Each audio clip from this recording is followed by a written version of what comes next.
Hey, this is Steve. I know you're sitting here listening to Moveable Dough and you're thinking to yourself, how could I make a podcast, Steve? Well, let me tell you. Spotify's got a platform that lets you make one super easily, then distribute it everywhere and even earn money, all in one place for free. It's called Spotify for Podcasters. Okay, here's how it works. Spotify for Podcasters lets you record and edit podcasts right from your phone or your computer, so no matter what your setup is like, you could start creating today. Then you can distribute your podcast to Spotify and everywhere else podcasts are heard. Video podcasts are also available on Spotify. With Spotify for Podcasters, you can earn money in a variety of ways, including ads and podcast subscriptions. And best of all, it's totally free with no catch. Ever since I discovered Spotify for Podcasters, I've really enjoyed the flexibility that it allows me in creating my podcast. I highly recommend you give it a try. Download the Spotify for Podcasters app or go to www.spotify.com/podcasters to get started.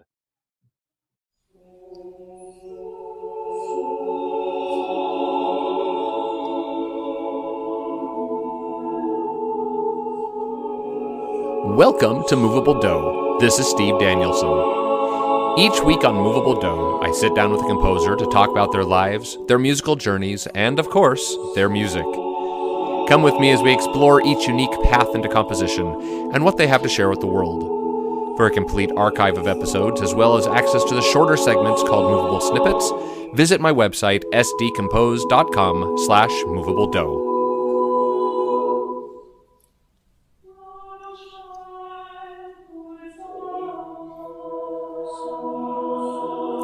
Hey, this is Steve. Thanks for joining me for this episode of Moveable Dough.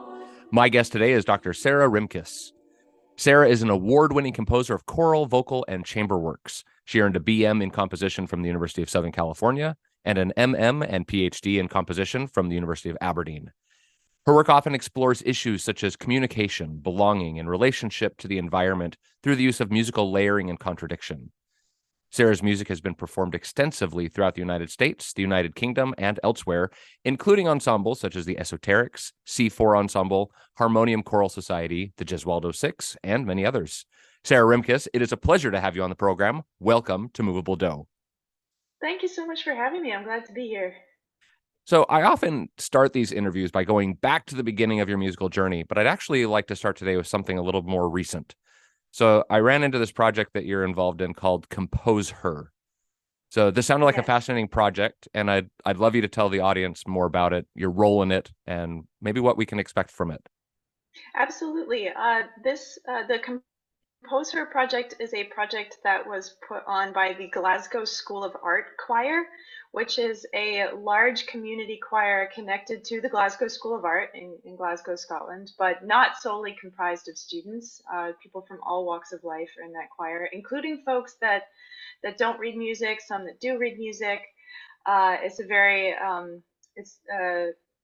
wide-ranging group, but they have commissioned a great many composers over the years. They're amazing advocates for new music, and they put on this project to commission 7 female composers in Scotland. And of course, this was actually when I still lived in Scotland. The pieces were supposed to be premiered in 2020.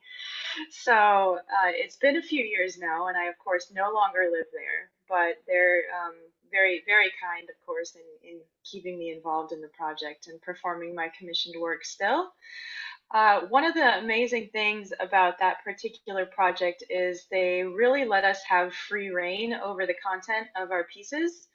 I think that oftentimes when there are projects that are trying to focus on a particular uh, marginalized or historically marginalized group of people, sometimes the assumption is that you're going to write on particular topics, or that, you know, if you're part of a project focusing on female composers, sometimes maybe there's a little bit of an assumption that you're going to write about, you know, female issues, whatever on earth that means.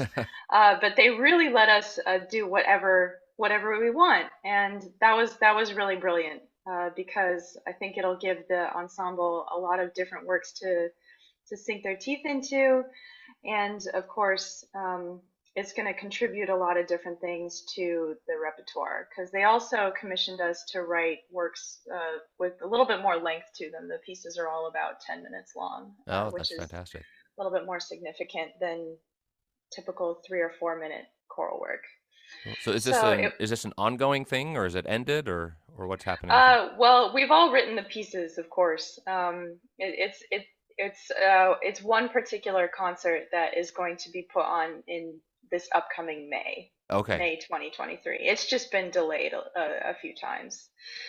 So that's still upcoming. Well, But of fantastic. course, the pieces have been finished for some time. That's awesome. So that'll be actually right around the time that this episode airs. So that's Yeah. perfect Oh, timing. that's perfect. Yeah, and I'm really hoping to make it out there for the concert. That's the plan, at least. That's awesome. Well, I was interested in your journey growing up because you were born in Washington, D.C., moved across the country to my neck of the woods in Washington State. Now you're in Minnesota, but via Scotland for grad school. So I actually want to start there. What took you to Scotland? Well, I developed a love of choral music during my time at USC. Of course, there's a thriving choral community there. Morton Lauritsen was still teaching there at the time that I was there, so got to know his music and the music of many others through my time at USC. And I really wanted to go somewhere for graduate school that I could focus on choral music. There are so many amazing composition programs and so many amazing choral programs at institutions of higher learning in the US, but oftentimes the composition programs don't always focus on choral music or have that much of an interest in choral music. Hmm. And I really wanted to hone in on that and continue my work writing for the voice. I'd never really been abroad. I'd been to Canada a few times, but had never been abroad beyond that, and was just looking for something different to do. I wanted a I wanted to have a different experience than perhaps continuing along, I guess, the expected pipeline for composers of concert music going up through graduate. So I discovered the University of Aberdeen, where Paul Mueller was uh, teaching composition, and also a number of other folks have gone to school there over the years, and uh, I ended up doing my PhD with another excellent choral composer named Philip Cook. Hmm. So thriving community, a lot of folks doing great work over there in choral music. Yeah. So In that was fact, how I ended up there, and it worked out perfectly. yeah, that's awesome. I actually have a former guest of the show, Mike Merrill, who also Yep. got his PhD in Aberdeen. Yes. Mike came along a year later Okay. than I did. Yeah. Awesome. So I'd been there a year when Mike came along. A lot of Americans over there. Good fun. So, thinking about your time there, what is one lesson you learned at the University of Aberdeen that you see reflected in the music you're writing now? I think I learned the most about the performance reality of choral music because I sang so much while I was there. So I gained a great deal of experience not only singing in choirs, but singing in choirs with really excellent singers, Hmm. excellent sight readers in particular, and choirs with limited rehearsal time. So I learned a lot about that kind of pragmatism of really just what's going to work and what's not Sure, going to work, and all of that good stuff that you learn about with experience as opposed to theoretical study. sure. And I think specifically though, I learned the value of an appropriate challenge when it comes to choral music and uh, music in general. I do tend to write music that is a little bit more on the difficult side for choral singers, I suppose. And I've learned to kind of embrace that, I suppose. I think that um, with the texts that I choose and the sort of concepts that I choose, sometimes a little bit of a challenge or a little bit of that kind of difficulty and that tension in the performance aspect of the piece is appropriate to the musical result. Sure. And I've learned to embrace that when that is the case and be strategic about if I'm going to write a piece that is going to be a little bit of a challenge, making sure that it's an appropriate challenge and the sort of the musical workout is really contributing to the overall effect. Yeah, absolutely. I definitely get that. Okay, so finally going back to Washington, D.C. Going to get back to the beginning now. So tell me about your beginnings. Did you come from a musical family, or how did you get started in music? I got started in music the same way that I think many folks get started in music, which was with piano lessons. Started piano lessons around 5 or 6 years old with our neighbor, Mrs. Quinlan, when we still lived in Washington, D.C. We moved from Washington, D.C. to Bainbridge Island, Washington when I was about 8 years old. Mm-hmm. So I remember uh, I remember Virginia, but not terribly well. Don't have a super strong connection there. But I do remember it a little bit. Continued piano lessons well into high school. I would say I sort of got serious about music when I was about 12 or 13 years old. That was when I started really getting interested in how music worked in Hmm. particular. And I started practicing more and really diving into the pieces that I particularly enjoyed. By the time I was well into high school, I was definitely more interested in composing and arranging and music theory and those kinds of things than in performance. You know, I was decent at at piano performance, but I was never going to be a great performer. I think I think that's a path that a lot of composers go down, to be honest with you, and that was certainly the case for me.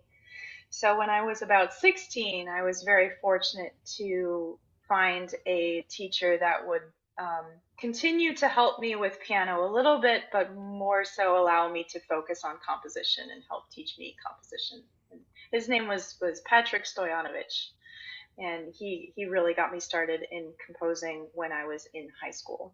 Oh, very nice. So was fortunate to have some support for composition wise a pretty young age. So did you decide in high school that this was the path that you wanted to follow in college and pursue Yes, composition? yes, I did. I sort of I came to the conclusion that I was going to be most happy if I pursued music on a professional level, or at least you know, in college as my main concentration. So uh, decided to attempt to go to undergrad for composition specifically, Oh, very nice. and made it happen. Yeah. So. And now PhD. It's fabulous. Mhm. So you are Mhm. still a young composer with a promising career in front of you. Is there something on your bucket list that you'd like to write someday? An opera or a requiem or something else? What would you always love to write? Hmm. That's a great question. You know, I'd have to give you a really intelligent answer. I'd have to give that a little bit of thought. I feel like I feel like I haven't been able to think that way in a little while. Uh-huh. I had a baby 4 months ago, so Yeah, baby brain right now. I'm a little bit in a place right now where, you know, if I finish a 4 minute choral piece, I'd be pretty darn proud of myself. Um, but gosh, I still would love to write a chamber opera someday. Hmm. That's not something I've ever had a serious opportunity to explore, and I would really love to. Um, I would have to really dig in and figure out what that might look like. You know, that would certainly take some time, but would love to explore that at some point. All right. Well, any I've universities or opera companies out there listening, Sarah's ready to write a Yeah, chamber opera. Or absolutely. Or I mean, librettists looking to collaborate, that might be a good first there you step go. as well. There you go. Mhm. Mhm. So one thing I did not mention in your bio is that you're an instructor at Michigan Technological University, teaching composition Mhm. and music fundamentals. So when you start with a new class teaching composition, what is the first lesson you teach them? So, I at Michigan Tech, I mostly teach individual students, Okay. and I've taught composition students privately over the years as well. And when I start with composition students, um, assuming that they have assuming that they have composed a little bit in the past, what I try to start with is getting a sense of what their music is really wanting to be about at its core. Hmm. And the one of the words that I always come back to, both with myself and with keeping myself on this journey, and with students, is honesty, and being honest with yourself, and being honest about what you want to write and what the music that you're working on is kind of wanting to be, Mm-hmm. and letting it do what it wants to do. You have to just kind of sometimes you have to kind of get out of the way. Sometimes you have to be honest with yourself about what's working and embrace what's working, and be honest with yourself about if there's that nagging voice in the back of your head that says that something's not working, to kind of trust that voice as well. So I try to really get in and explore, um, you know, what are the best of my students' natural tendencies and their natural strengths, and how can we build on that and help them learn to embrace what they really want out of their work. Oh, I love that. I love that. I'm gonna think about that concept. That's awesome. So Yeah, Sarah, what do you I love teaching. So what do you do for fun when you're not musicking? I mean, I know right now you've got a 4-month-old baby, but what sort of hobbies do you have? yeah. I love cooking, honestly. Yeah. Uh, that's probably my main hobby at this point, is cooking. As funny as that sounds, that's I do enjoy cooking and exploring new recipes, and um, I love Thai food. I love Sichuan food, um, and exploring particular cuisines of that part of the world. And that's probably my main thing. I love hiking. I love getting outside as well. Not really happening at the moment Need to come because back to I live in Washington. the Twin Cities and it's still winter here.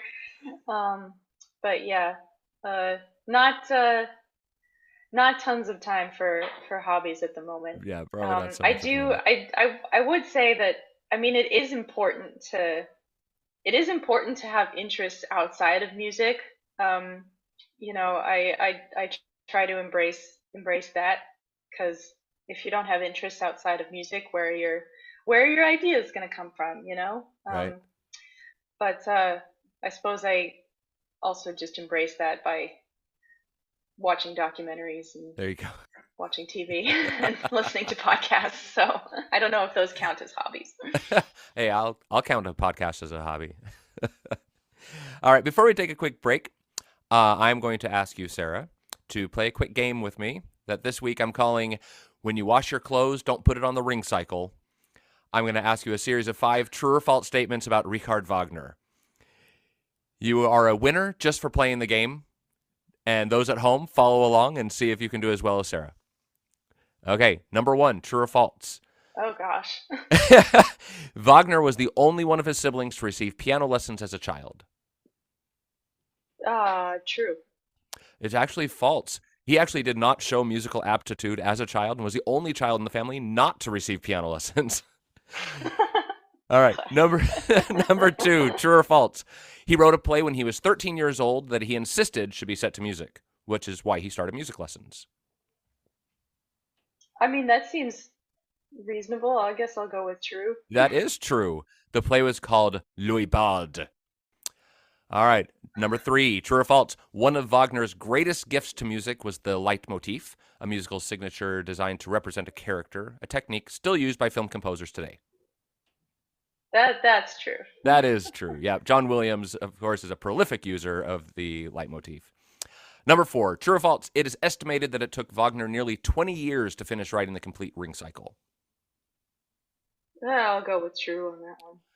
It was close. It was false, actually. It took about 26 years from 1848 to 1874. Well, gosh. Yeah. Full premiere in 1876. And number 5, true or false, it takes about 15 and a half hours to perform the entire Ring cycle spread over the course of 4 nights. I think that's true. That is true. Although it's I usually was not trying done. to do the math in my head. Yeah. It's usually not done in 4 consecutive days, as that would probably kill the singers. Yeah. All right. Well, thank you for playing, Sarah. You are a winner. That was excellent. After a quick break, we're going to come back and we're going to listen to some of Sarah's compositions.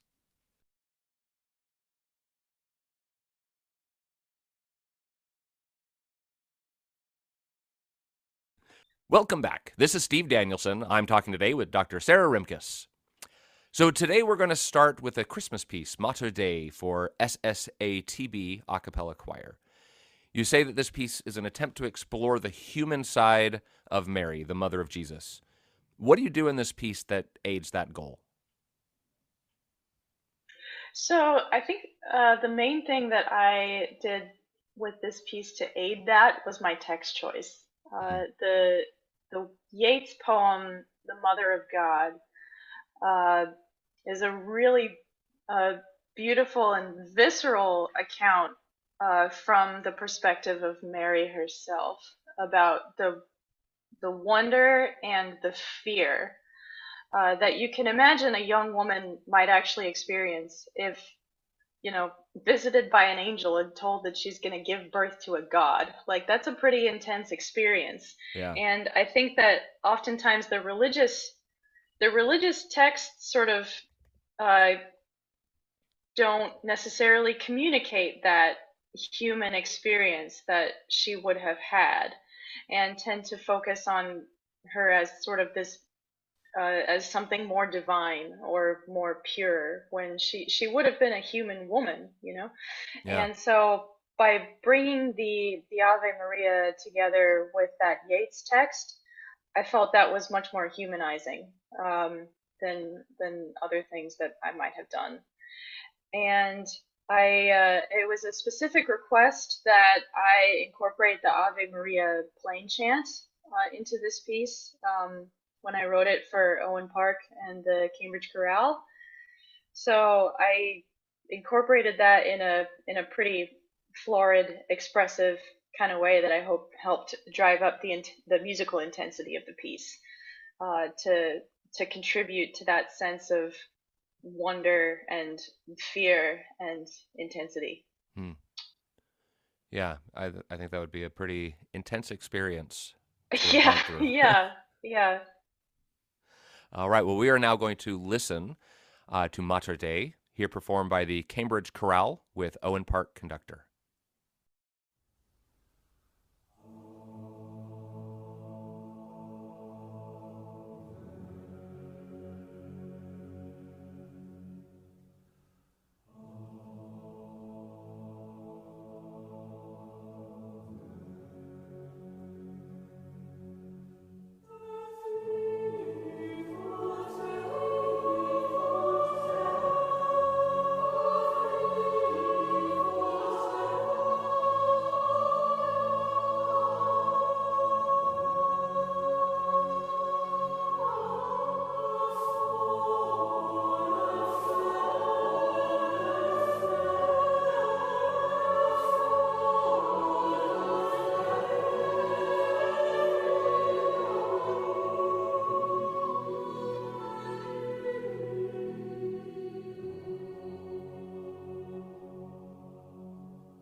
All right, next we're going to listen to a piece with lyrics that were a favorite of John F. Kennedy's, "O God, Thy Sea." So, how did you become familiar with this poem, and what were you attempting to do with this setting? That's a great question. I became familiar with this little line of text because of The West Wing, which is has been a favorite show of mine for a long time. It's kind of my comfort blanket TV Hmm. that I can kind of watch over and over again, and it's just one of my shows that I continually go back to. And on the show, in a few different episodes, there were shots of this plaque on President Bartlett's desk that said, "Oh God, thy sea is so great, and my boat is so small." And apparently, that was, the producers of the show took the inspiration from a plaque that John F. Kennedy had on his desk Mm-hmm. that said this same Breton fisherman's prayer. And it was one of those, it's so exciting to come across these short little statements that say so much in so few words. I feel like there's so many musical possibilities to something like that. And just the sense of scale and the sentiment was just really beautiful. And I wanted to set this line of text in a way that really stretched it out and made textures that sounded like the ocean. So I basically just did it all in a giant aleatoric setting, Mm-hmm.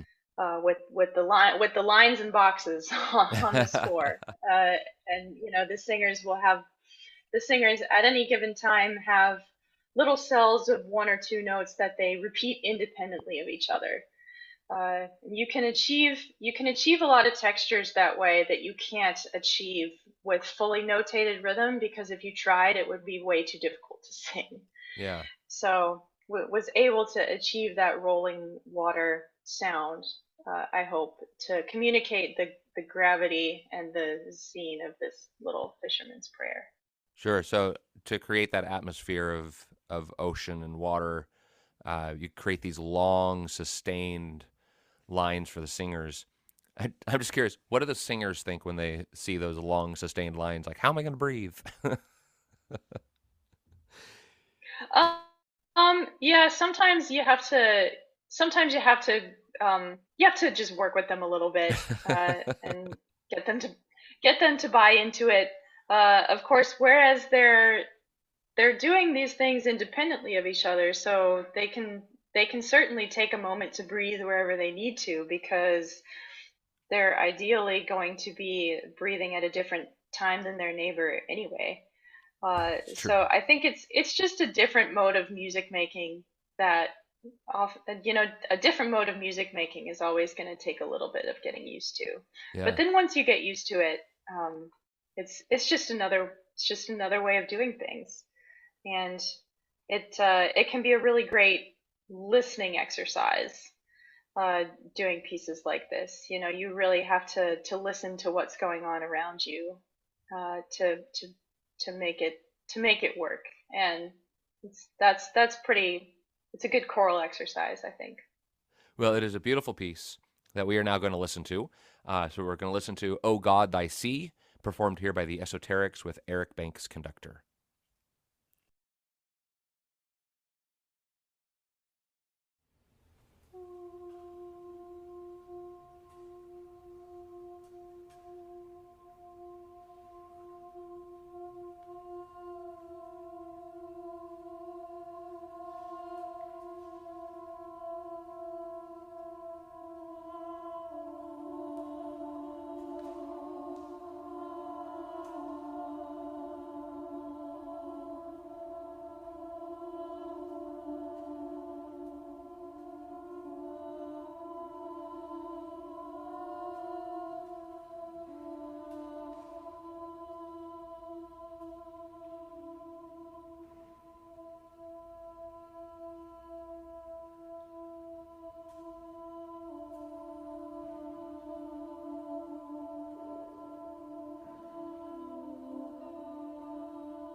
All right. Thirdly, today, let's turn to your piece Uprooted for SATB Divided Chorus and Soprano Soloist.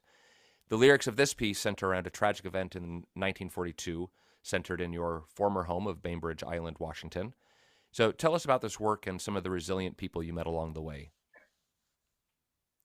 Yeah, of course. I was commissioned to write this piece as part of the Esoterics uh, composer competition several years ago now, and the theme for the concert was the secular requiem, and uh, requiem themed pieces that don't necessarily have religious connotations. Mm, So, comfort for the living, and seeking solace in moving through grief in that sort of way. So, in searching for an appropriate topic for the piece, this was kind of what we landed on. The story of the Japanese internment during World War II, because it is such a big part of the local history yeah. where I'm from and where the esoterics are performing and operating. And so exploring the grief that comes with being taken away from your home, and being incarcerated, really.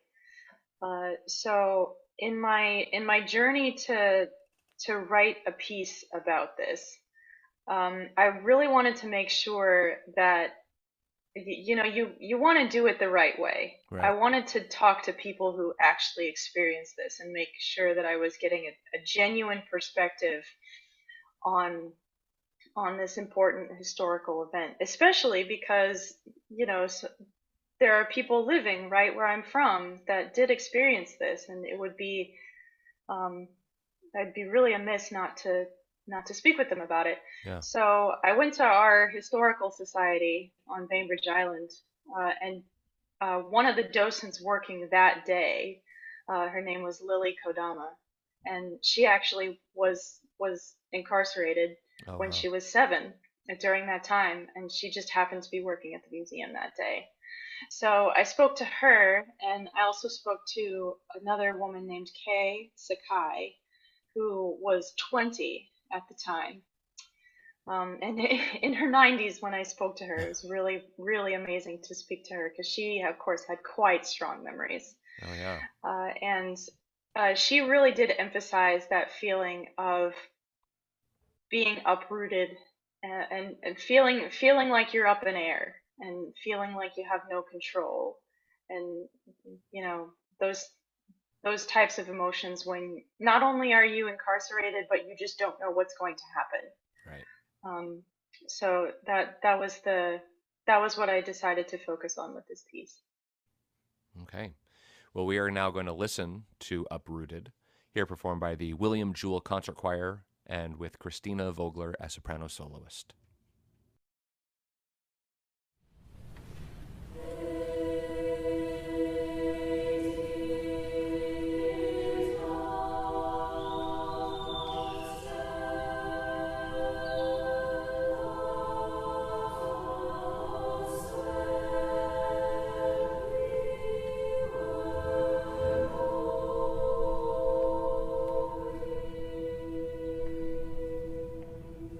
Oh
All right, lastly, today we are going to talk about the St. Mocker Songbook.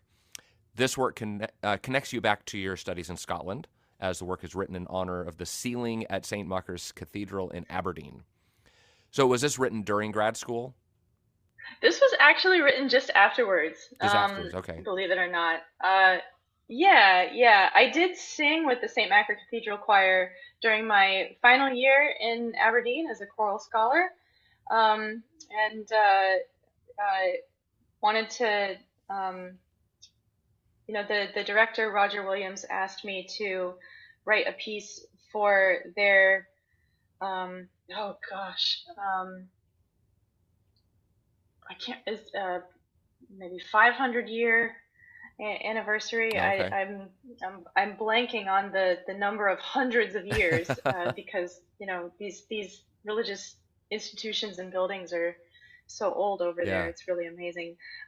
But in any case, St. Macher's Cathedral has one of the few heraldic ceilings to survive the Reformation in Scotland. Yeah, tell us about So this ceiling. yeah, it's a basically there are 3 rows of many different crests in the ceiling from the bishops at the time, the sort of monarchs of Europe at the time, and other various nobility at the time, sort of memorialized in this kind of geometric looking pattern in the ceiling. Hmm. And this was a more common thing, I believe, before the Reformation, and then most of them were destroyed. But this one survived, and so the St. Macher Cathedral, they're very proud of their heritage with having this architectural landmark and historical artifact surviving for so long. So to sort of memorialize this ceiling, I wrote a work in 16 very short movements. There were Okay. 16 crests in the ceiling and 16 short movements. Gotcha. And I used various psalm texts from the sort of Feast of St. Macher that kind of exists, and lesson texts from the Aberdeen breviary, which so it's kind of a fun mix of different texts that my goal was to create something that the choir can continue to use for many, many years. Yeah. And that these short psalm settings and various settings of other religious texts that they can sort of pull out and use for an anthem one Sunday when appropriate, and sort of give them a songbook that they could use over the years, in addition to a piece that can continually be performed. And in honor of both the sort of geometric aesthetic of the ceiling and my kind of compositional interests, they're all canons.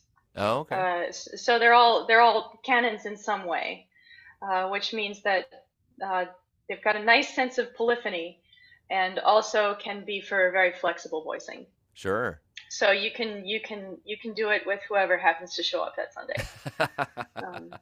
So it was talking before about different modes of working.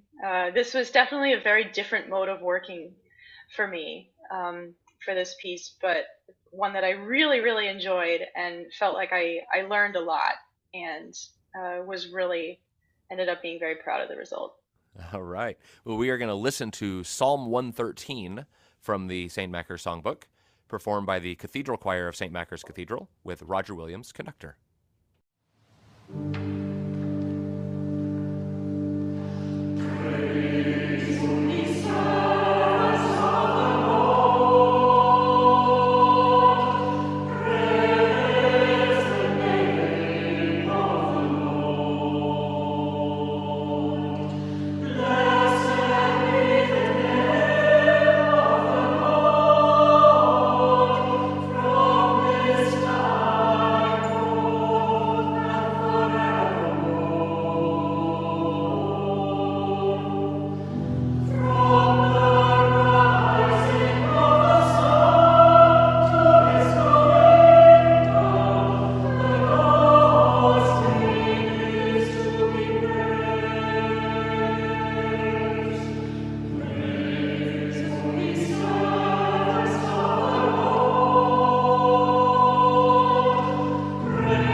So, Sarah, what are you working on now that you can tell us about? Right now, I am working on. I'm working on a little piece that I'm calling Marin's Lullaby. Hmm. As I said, I had a baby about 4 months ago with my husband Thomas Lavoy. Her name is Marin, and of course, with two quite musical parents, we seems like she's loving music already. And one of the pieces that I played a lot for her, both when she was still on the inside, and when she was a little baby, was the resurrection movement of Bieber's Mystery Sonatas. Okay. Um, and Bieber was a really amazing avant-garde Baroque German composer who particularly pioneered works for the violin, especially. And he wrote these amazing mystery sonatas based on the mysteries of the Rosary. Each movement uses a different scordatura tuning, excuse me.